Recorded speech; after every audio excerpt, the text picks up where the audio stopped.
এটা হচ্ছে হাইওয়েটা, ঠিক আছে। হাইওয়ের এন্ট্রান্স এইখান দিয়ে এসে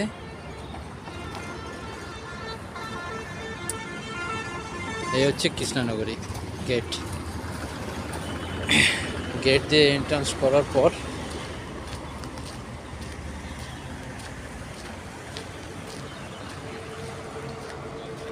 সামনে মন্দির দেখতে পাচ্ছেন।